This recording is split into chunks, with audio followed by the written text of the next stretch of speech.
Hello dear students of class 12th। हम लोगों का जो जेनेटिक्स वाला चैप्टर चल रहा है, उस जेनेटिक्स वाले चैप्टर में हम आगे बढ़ते हैं। अभी तक हमने क्या पढ़ चुके हैं? हम लोग मेंडलवाद पढ़ चुके हैं, मतलब मेंडलिज्म पढ़ चुके हैं। और मेंडल्स के तीनों जो नियम हैं, जो आपके प्रभाविता का नियम है लॉ ऑफ डोमिनेंस, पृथक्करण का नियम है लॉ ऑफ सेग्रीगेशन, और स्वतंत्र अपवन का नियम है लॉ ऑफ इंडिपेंडेंट असार्टमेंट। और उसके बाद फिर हम लोगों ने मेंडल से डेविएशन भी पढ़ लिया, मतलब मेंडलवाद से विचलन।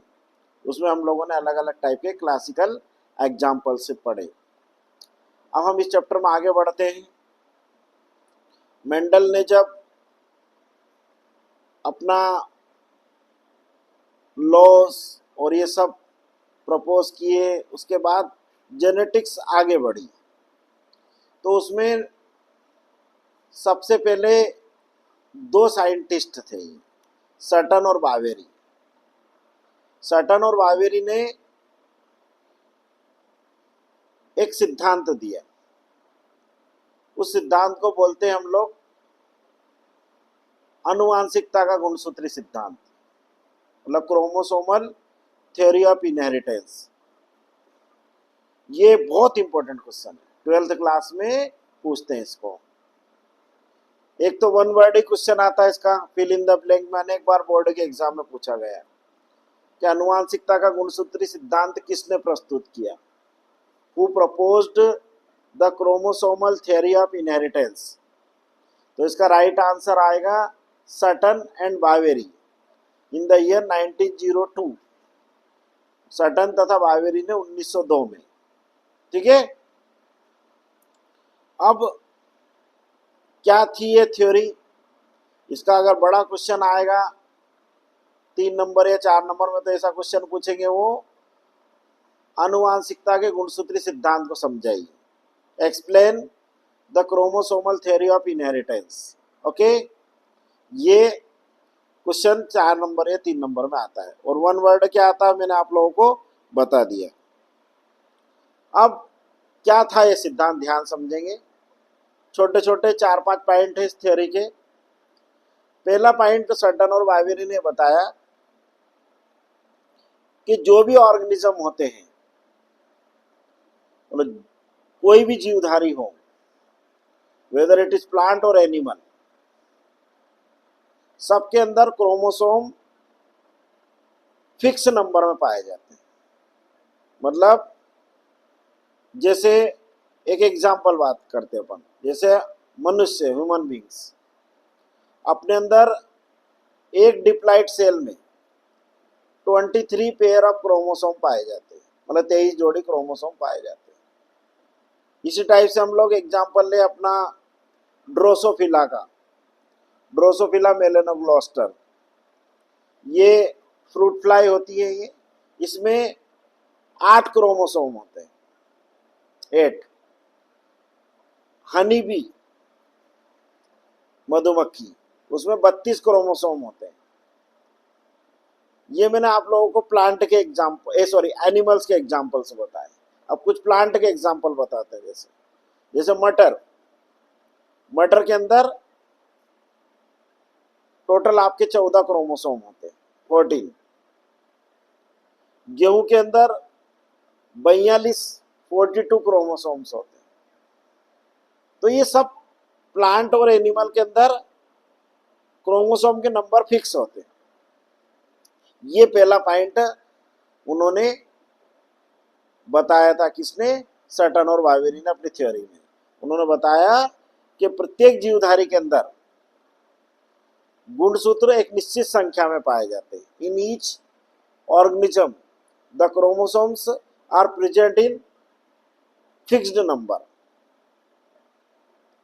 ये सेकंड पॉइंट उन्होंने बताया, जो कि बहुत इंपॉर्टेंट पॉइंट है। सेकंड पॉइंट उन्होंने बताया कि जो क्रोमोसोम्स होते हैं, वो क्रोमोसोम्स के ऊपर जीन्स स्थित होते हैं। मतलब गुणसूत्र होते हैं, गुणसूत्र के ऊपर जीन्स पाए जाते हैं। जीन्स वर्ड है वो जोहानसन 1909 में। ये भी वन वर्ड क्वेश्चन है। जीन शब्द किसने दिया था? Who give the term gene? तो ये इसका राइट आंसर आएगा जॉनसन। 1909 में उन्होंने ये जीन वर्ड दिया था।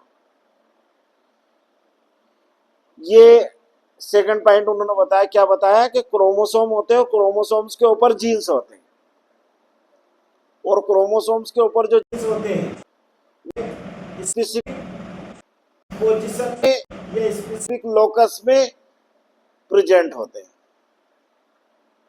और in comparison to number of chromosome, मतलब गुणसूत्र की तुलना में जीन्स अधिक संख्या में पाए जाते हैं। जैसे एग्जाम्पल, अपने अंदर 46 क्रोमोसोम होते हैं, मतलब 23 पेयर, 23 जोड़ी, उन पर 30,000 जीन प्रेजेंट होते हैं according to human genome project.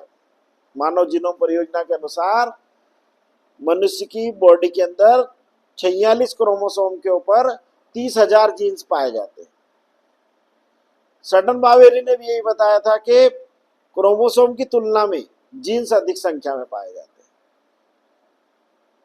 फिर अगला पॉइंट उन्होंने बताया कि जो क्रोमोसोम्स रहते हैं, वो क्रोमोसोम्स के ऊपर जो जीन्स होते हैं वो पैटर्न ऑफ हेरिडिटी को डिटरमाइन करते हैं।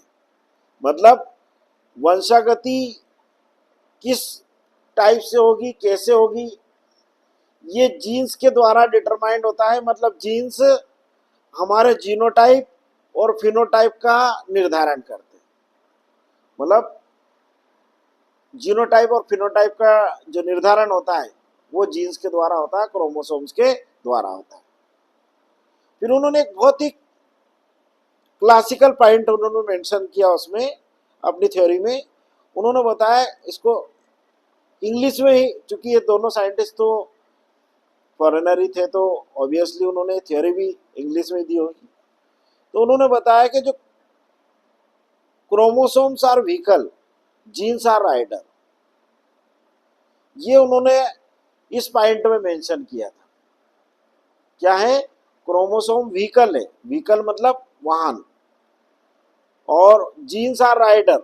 जैसे इसको अपन एक सरल एग्जांपल से कैसे समझते हैं, एक साइकिल है और साइकिल के ऊपर एक इंसान बैठा है, तो क्रोमोसोम्स जो है वो साइकिल है, और वो जो व्यक्ति जो चला रहा साइकिल को जीन्स है। तो इसको अंग्रेजी में कैसे स्टेट करा उन्होंने कि chromosomes are vehicle, genes are rider, ऐसा उन्होंने बताया। फिर उन्होंने बताया कि जब युग्मकों का निर्माण होता है, जब गैमेट फॉर्मेशन होता है, मतलब गैमेटोजेनेसिस की प्रोसेस होती है, जैसे मनुष्य के अंदर, ह्यूमन बीइंग के अंदर शुक्राणु जनन और अंड जनन की क्रिया होती है, the process of spermatogenesis and oogenesis occur at that time, the chromosomes get halved, मतलब क्रोमोसोम की संख्या आधी रह जाती है इन गैमेट्स में, युग्मकों में। हम इसके पहले वाले चैप्टर में पढ़ चुके हैं, ह्यूमन रिप्रोडक्शन वाले चैप्टर में, कि जब स्पर्मेटोजेनेसिस या शुक्राणु जनन की प्रक्रिया होती है तो कैसे एक प्राइमरी स्पर्मेटोसाइट से 4 स्पर्म बनते हैं, और उसी टाइप से जब oogenesis या अंड जनन की प्रोसेस होती है तो कैसे एक प्राइमरी oocyte से एक ओवम और 3 पोलर बॉडी बनती है। तो जो स्पर्म में 23 क्रोमोसोम आ जाते हैं और ओवम में 23 क्रोमोसोम आ जाते हैं। क्यों? क्योंकि इन गैमेट्स का फॉर्मेशन अर्धसूत्री कोशिका विभाजन या मियोसिस सेल डिवीजन के द्वारा होता है। और मियोसिस सेल डिवीजन की क्या खासियत होती है कि मियोसिस सेल डिवीजन में the number of chromosome reduced, chromosome की संख्या आधी रह जाती है पेरेंट सेल्स में। तो उन्होंने बताया, सटन और बावेरी ने, कि जब गैमेट्स का या युग्मकों का निर्माण होता है तब गुणसूत्र की संख्या युग्मकों में आधी रह जाती है। During gamete formation the number of chromosomes in gamete remain halved या बिकम हाफ्ड, और फिर ये वापस क्रोमोसोम की जो डिप्लॉइड कंडीशन है वापस रिस्टोर हो जाती है at the time of fertilisation. मतलब जब निषेचन की क्रिया होती है, जब स्पर्म और ओवम में निषेचन होता है, तो वापस स्पर्म के 23 क्रोमोसोम और ओवम के 23 क्रोमोसोम वापस जाइगोट में 46 क्रोमोसोम हो जाते हैं। ये बात उन्होंने सटन और वाइवेरी ने अपनी थ्योरी में बताई। क्या बताया उन्होंने कि युग्मकों के निर्माण के समय युग्मकों में गुणसूत्र की संख्या आधी रह जाती है, जो निषेचन के पश्चात पुनः द्विगुणित प्रावस्था के रूप में या द्विगुणित संख्या में पुनर्स्थापित हो जाती है। इसको अंग्रेजी में कैसे समझेंगे इंग्लिश मीडियम वाले स्टूडेंट, कि at the time of gamete formation the number of chromosomes remain halved in gametes and the diploid condition of chromosome is restored after fertilisation in zygote. इसको हम बहुत सरल तरीके से कैसे समझ सकते हैं कि जैसे अपना स्पर्म होता है, स्पर्म में 23 क्रोमोसोम हो जाते हैं, मतलब स्पर्म हेप्लाइड होता है अपना, ठीक है। और जो आपका स्पर्म है ये, है ना, और ये उसमें क्रोमोसोम कितने हैं, 23 है, 23 क्रोमोसोम किस में रहते हैं, ओवम में रहते हैं। ये भी हेप्लाइड होता है। जब इनके बीच में फर्टिलाइजेशन होता है तो अपना 2n जाइगोट बन जाता है, जिसमें क्रोमोसोम की संख्या, डिप्लॉइड क्रोमोसोम की संख्या कितनी हो जाती है, 46 इन नंबर या 23 इन पेयर।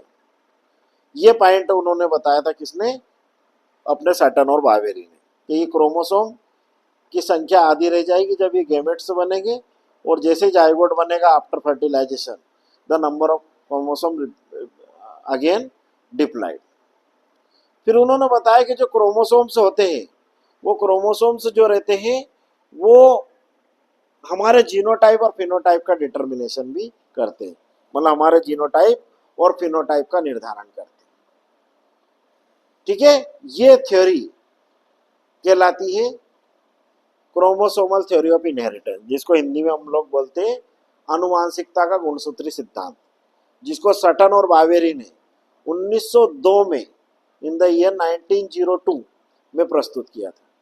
और ड्रोसोफिला मेलेनोग्लोस्टर जो एक एनिमल होता है, इंसेक्ट होता है, फ्रूट फ्लाई, उसके ऊपर उन्होंने एक्सपेरिमेंट करके ये थ्योरी प्रपोज की थी। और 1909 में जीन शब्द दिया गया था, जो आपके जोहानसन ने दिया। जब ये क्रोमोसोमल थ्योरी प्रपोज्ड कर दी गई और फिर जब जीन्स की खोज की गई, तो उन्होंने बताया कि जो क्रोमोसोम के ऊपर, जैसे अपन ने कहा कि 46 क्रोमोसोम है अपने अंदर, 46, और उनमें 30,000 जीन्स है, तो उन्होंने कहा 30,000 जीन्स एक जैसे नहीं है। जीन्स जो रहते हैं वो अलग अलग यूनिट के रूप में रहते हैं। इस कॉन्सेप्ट को आगे जाकर जीन कॉन्सेप्ट के रूप में मॉर्गन, मुलर और ब्रीज ने बताया। मॉर्गन, मुलर और ब्रीज ने जब ये अपना जीन संकल्पना या जीन कॉन्सेप्ट दिया, उसके पहले दो साइंटिस्ट और आए थे।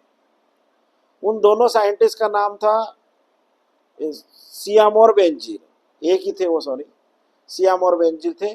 उन्होंने जीन की स्ट्रक्चर का बेंजीर मॉडल प्रपोज किया, और उन्होंने बताया कि जो जीन्स होते हैं वो 5 अलग अलग यूनिट के रूप में हमारे जीनोम में पाए जाते हैं। ये भी बहुत इंपॉर्टेंट क्वेश्चन है। इससे रिलेटेड एक 1 वर्ड क्वेश्चन हमेशा आता है, वो क्या आता है मैं अभी आपको बताऊंगा। तो पहले तो आपको ये याद होना चाहिए, सियामोर बेंजीर का मॉडल है ये। सियामोर बेंजीर ने पूरा बताया कि जीन के 5 यूनिट बताई उन्होंने। पहली यूनिट उन्होंने बताई सिस्ट्रॉन। सिस्ट्रॉन जीन्स की वह यूनिट होती है जो किसी पॉलीपेप्टाइड चेन के सिंथेसिस को कोड करती है। मतलब Cistron is a unit of gene which code for specific protein या स्पेसिफिक अमीनो एसिड या specific polypeptide chain synthesis. Cistron के बारे में उन्होंने बताया। तो ये क्वेश्चन आता है, ये परीक्षा के अंदर बोर्ड के एग्जाम में आता है। जीन्स की वह इकाई जो किसी पॉलीपेप्टाइड श्रृंखला के संश्लेषण को अभिव्यक्त करती है उसे कहते हैं। तो उसका नाम होता है सिस्ट्रॉन, मतलब unit of gene which is responsible या which is responsible for the synthesis of specific polypeptide chain is known as cistron. फिर उन्होंने बताया ओपेरान। ओपेरान में बताया कि it is a unit of gene नियमन की इकाई को ओपेरान कहते हैं। फिर उन्होंने बताया म्यूटान, मतलब it is a unit of gene mutation, gene उत्परिवर्तन की इकाई को म्यूटान कहते हैं। फिर उन्होंने बताया रेप्लिकान, उन्होंने बताया कि it is unit of DNA replication, मतलब डीएनए प्रतिकृतिकरण या डीएनए द्विगुणन की इकाई को रेप्लिकान कहते हैं। ठीक है ना। और लास्ट बताई उन्होंने रेकान, उन्होंने बताया it is a unit of gene recombination या जीन पुनर्संयोजन की इकाई। और जीन रिकॉम्बिनेशन या जीन पुनर्संयोजन कब होता है? क्रॉसिंग ओवर के समय। और क्रॉसिंग ओवर कब होता है? मियोसिस सेल डिवीजन की प्रोफेज फर्स्ट की पैकेटिन स्टेज। ये क्वेश्चन आता है क्रॉसिंग ओवर कब होता है? तो पैकेटिन स्टेज में होता है, मियोसिस सेल डिवीजन की प्रोफेज फर्स्ट की पैकेटिन स्टेज में। उसके लिए कौन सी यूनिट रिस्पॉन्सिबल होती? रेकान। इस मॉडल को बोलते हैं सियामोर वेंजीर का मॉडल। तो सियामोर वेंजीर के मॉडल में कितनी यूनिट है आपकी? 5 यूनिट बताई उन्होंने। पहली यूनिट बताई उन्होंने सिस्ट्रॉन, जो पॉलीपेप्टाइड चेन या पॉलीपेप्टाइड श्रृंखला के संश्लेषण को कोड करती है, ठीक है ना, के संश्लेषण के लिए उत्तरदायी होती है। सेकंड बताया उन्होंने ओपेरान, उन्होंने बताया जीन अभिव्यक्ति के नियमन की इकाई है, it is a unit of gene expression regulation. फिर उन्होंने बताया म्यूटान, उन्होंने बताया it is a unit of gene mutation, जो जीन उत्परिवर्तन के लिए उत्तरदायी होती है। और ये जो म्यूटेशन शब्द है ये ह्यूगो डी वेरिज ने दिया था। ये भी सब आपको याद होना चाहिए, सब साइंटिस्ट उनके नाम जो जेनेटिक्स से रिलेटेड है। ये जो ह्यूगो डी वेरिज है बहुत बड़े साइंटिस्ट है, इन्होंने म्यूटेशन वर्ड दिया था। म्यूटेशन मतलब उत्परिवर्तन, any sudden change in the genetic material या genome of the organism is known as mutation. और उन्होंने ये कहा ये म्यूटेशन शब्द कब दिया? While working on a plant Oenothera lamarckiana. एक ओइनोथेरा लेमार्कियाना पौधा है जिसको इवनिंग प्राइमरोज प्लांट कहते हैं। इस प्लांट के ऊपर अपनी वो जेनेटिक रिसर्च कर रहे थे, उस समय उन्होंने ये शब्द दिया। और इसी चैप्टर में आपको आगे जाकर बहुत काम आएगा ये म्यूटेशन। तो म्यूटेशन 2 टाइप के होते हैं, जीन म्यूटेशन और क्रोमोसोमल म्यूटेशन। और जीन म्यूटेशन और क्रोमोसोमल म्यूटेशन अगर हमारी बॉडी में हो जाते हैं तो हम लोगों की बॉडी में जेनेटिक डिसऑर्डर हो जाते हैं, आनुवांशिक रोग हो जाते हैं। ठीक है, तो ये आपको याद होना चाहिए। तो म्यूटेशन, म्यूटान काय की इकाई है? It is a unit of gene mutation, gene उत्परिवर्तन की इकाई को म्यूटान कहते हैं। फिर उन्होंने बताया रेप्लिकॉन। तो आप लोगों को सभी को मालूम है, 11th क्लास में अपन ने पढ़ा है। और अपन नहीं पढ़ा तो इस साल अपन पढ़ेंगे डबल से डीएनए बनने की विधि को, जो वाटसन एंड क्रिक ने अपना मॉडल दिया था। तो उन्होंने उस वाटसन एंड क्रिक ने अपने मॉडल में ये पॉइंट मेंशन किया था कि डीएनए में स्वतः प्रतिकृतिकरण की क्षमता पाई जाती है। डीएनए पजेजेस द सेल्फ रेप्लिकेशन और सेल्फ डुप्लीकेशन प्रॉपर्टी, मतलब डीएनए से डीएनए बन जाता है, एक डीएनए से 2 डीएनए बन जाते हैं। और ये डीएनए रेप्लिकेशन या डीएनए प्रतिकृतिकरण कहलाता है। और इसके लिए कौन सी यूनिट रिस्पॉन्सिबल होती है?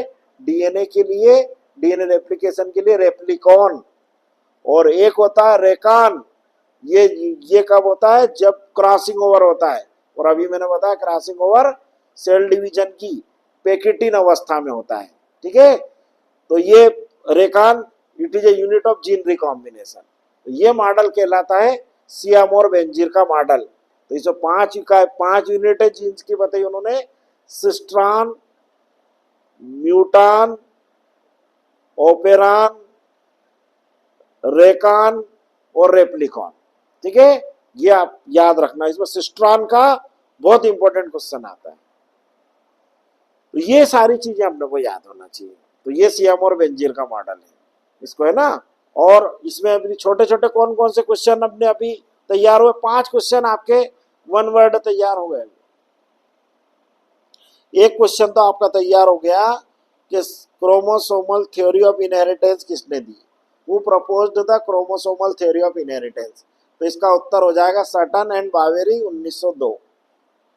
जीन शब्द किसने दिया? तो जोहानसन ने 1909 में। ठीक है ना, 1909 में। फिर उसके बाद अपन ने कहा क्रॉसिंग ओवर कब होता है? तो क्रॉसिंग ओवर होता पैकेटिन अवस्था में, इन पैकेटिन स्टेज। फिर आपको बताया मैंने सिस्ट्रॉन, तो सिस्ट्रॉन पॉलीपेप्टाइड श्रृंखला के संश्लेषण की इकाई है। It is a unit of polypeptide chain synthesis. Okay, और म्यूटेशन शब्द किसने दिया? Who give the term mutation? तो म्यूटेशन शब्द दिया था ह्यूगो डी वेरिस ने। ठीक है ना। और म्यूटेशन कितने टाइप के बताए थे मैंने अभी? जीन म्यूटेशन और पॉइंट म्यूटेशन। तो ये जितने भी मैंने 1 वर्ड क्वेश्चन हाईलाइट करे, इन लोगों को, इन क्वेश्चंस को आप लोग अपनी नोटबुक में अलग से लिख लेना, क्योंकि इन्हीं में से आपके 1 वर्ड या फिल इन द ब्लैंक जो टाइप के क्वेश्चंस आते हैं। और कभी कभी तो मैच द कॉलम में भी आ जाता है। मैच द कॉलम में कैसा आ जाएगा? म्यूटेशन आ जाएगा एक साइड, और उधर ह्यूगो डी वेरिस का नाम लिखा रहेगा। ठीक है ना। तो इसका मतलब है कि म्यूटेशन को अपने को किससे मैच करना है? ह्यूगो डी वेरिस से मैच करना है। तो ये आपका एक बहुत ही इंपॉर्टेंट कॉन्सेप्ट आज अपन ने समझा है, जिसका नाम था अनुवांशिकता का गुणसूत्री सिद्धांत। अंग्रेजी में बोलते हैं क्रोमोसोमल थ्योरी ऑफ इनहेरिटेंस।